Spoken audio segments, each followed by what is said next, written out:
720. It's Jake Hansler, and joining us now, Jim Ryan, ABC News correspondent from Dallas, Texas.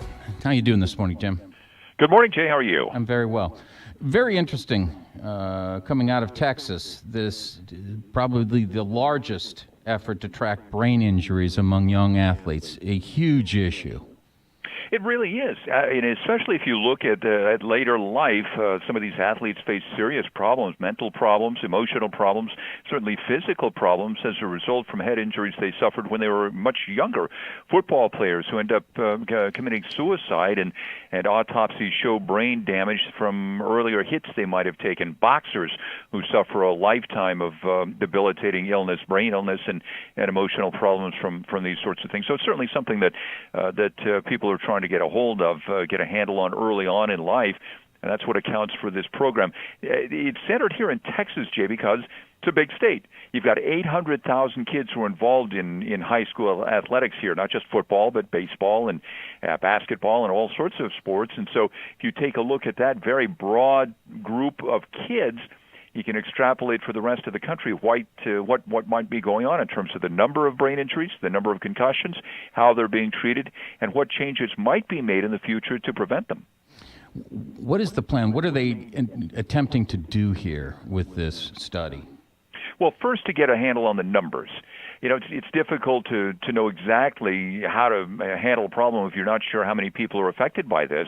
And the numbers apparently are very low in terms of the reporting. Several hundred reports every year of kids getting concussions here in Texas. Some experts believe that number is high into the thousands when you're looking at 800,000 kids taking part. And it's not just football.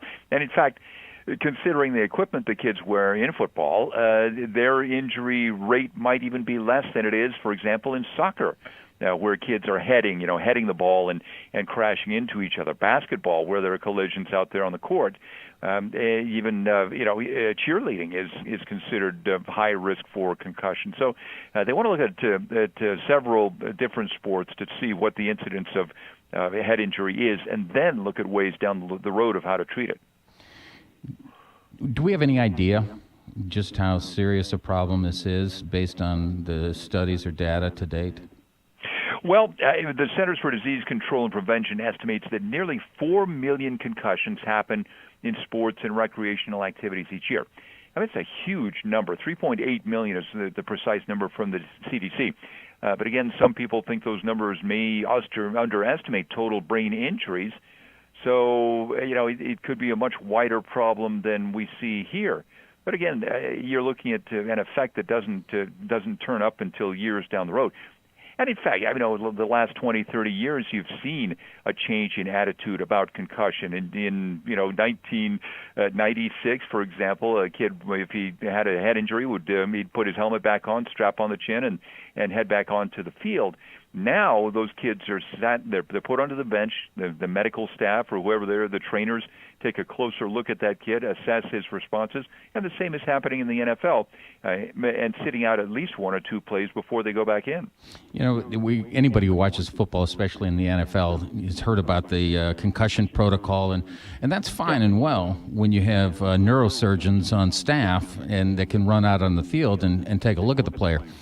Very few high schools, junior highs, small colleges have a neurosurgeon on staff that can assess whether or not someone suffered from a concussion.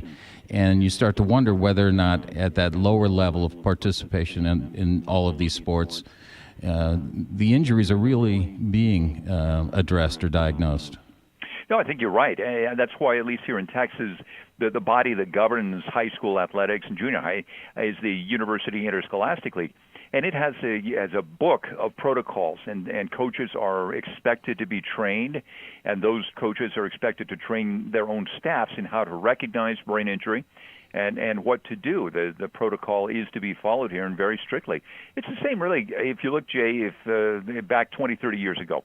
Drinking water was sort of a reward. You ran the mile, you ran whatever, did your push-ups, your sit-ups, whatever, and you were given water as a reward. I think now the protocol is that you keep that kid hydrated because you're running a very real risk of dehydration if you don't. So, and I think the same goes for head injuries now, and changing attitudes out there in society among coaches and their staffs and among athletes and parents. Yeah, that's funny you say that about the water. On my daughter's soccer team, it was a field hockey team. In the fall, in the heat, when it's still hot and Sure. just coming out of the summertime, they actually have scheduled water breaks.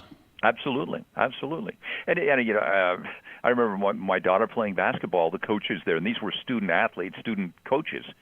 They said, "Okay, you're going to run back and forth. I don't even know what it's called, the drill.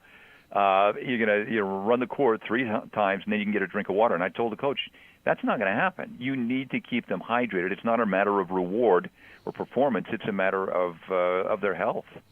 Yeah, what happened to the days when we just dust ourselves off, spray a little Windex on it, and move on, right? You know what? I'm kind of glad those days are gone. I mean, you're dealing with kids who look at health issues, mental health issues down the road from something that might have happened 30 years earlier. Yeah.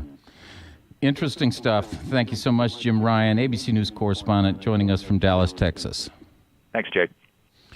727 KTRS, the Big 550, 34 degrees. I'm Jay Kanzler. We'll be right back with